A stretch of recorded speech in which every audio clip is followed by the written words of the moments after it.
Ayan guys, oh. Eto mga kababayan, kumpirmado. Ayan, oh.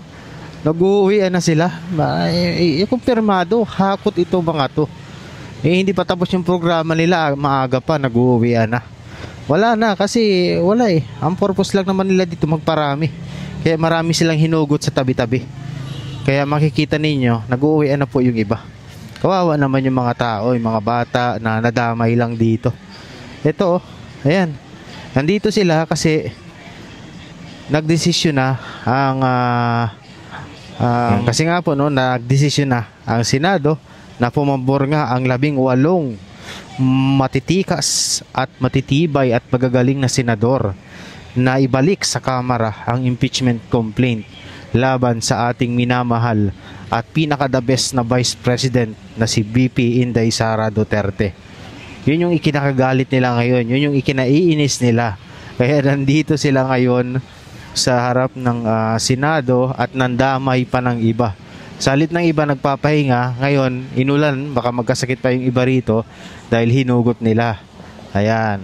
Ayan o, kita nyo mga kabayan. Kita nyo yung tipong walang kusa, hindi man kusang loob, kundi hinugot lamang nila. Ayan. So nandito sila ngayon sa nandito tayo ngayon sa may tapat ng Senado para ipakita lang sa inyo yung sitwasyon ngayon. Ayan, kita nyo yung nasa kaliwa ko. Kawawa naman si nanay, si tatay sa halip na nananahimik. Pero okay lang yan, no? Matalino naman ang Pilipino ngayon, alam ko yan. Sige, okay lang ipagsigawan nyo. Pero alam ko, yung nasa puso ng mga yan, alam ko kung sino yung damdamin ng mga yan. Kung meron man na totoong sumusuporta sa kanila talaga, kukunti lang sila lang. Tapos, ang nakakawa pa dito, yung iba, mga kabataan, mula sa iba't ibang mga school, no? Kaya nakakaawa din yung mga kabataan dito na nadadamay dahil sa kapalpakan ng mga grupong ito. Ayan. So kayo nang humusga mga kababayan. Galit na galit sila sa naging desisyon ng Senado kagabi na kung saan nga ay 18 malulupit na senador ang bumoto na ibalik ang impeachment complaint sa Kamara. Baka nga mangyari, madismiss na yan. Siyempre, meron sa 18, sa 23 na senador, maliban na doon si Chis Escudero, may 5 senador na hindi pumabor. Alam niyo na kung sino yun. Ayan ha. So yun. Kaya ngayon, galit na galit yung iba sa ginawa nung 18. Okay? Kaya nandito sila ngayon. So, kayo mga kababayan, anong inyong reaksyon?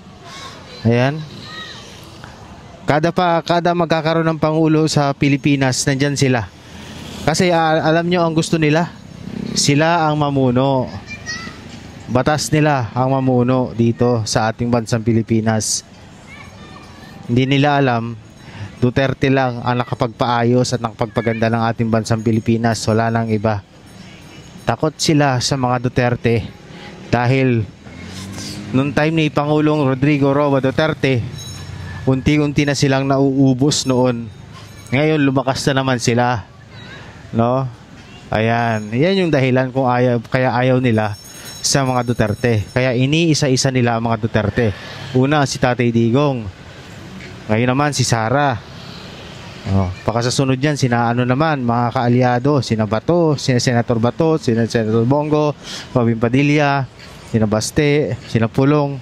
Isa-isahin nila yan hanggang sa ubusin ang mga lahi ng Duterte. Pero hindi yun mangyayari. Kasi majority ng mga Pilipino at ng sambayan ng Pilipino ay mahal na mahal ang mga Duterte. Kahit saan kayo magtanong dyan, masasalubong ninyo. Kahit yung mga nanditong tao, mga hinakot lang nila, lahat yan, mga Duterte, mga yan. Sigurado ako, 100%. Yun lamang po mga kababayan at maraming salamat. Ingat kayong lahat. Yan, dahil hapot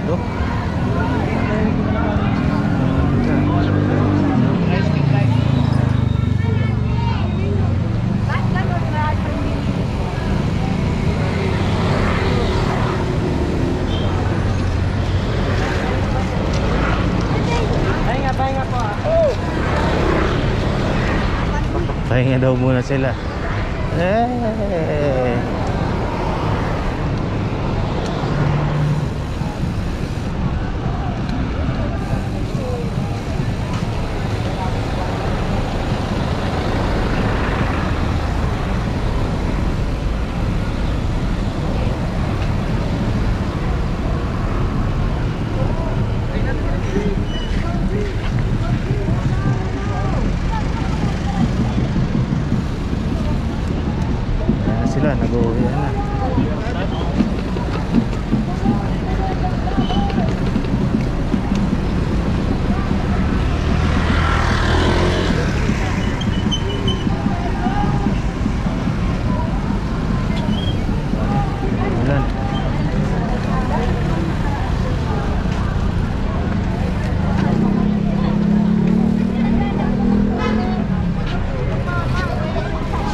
Hintayin naman sila eh.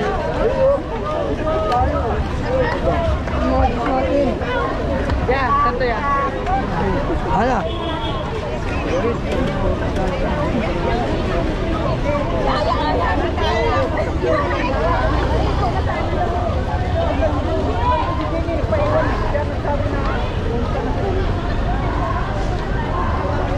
Tawagan mo.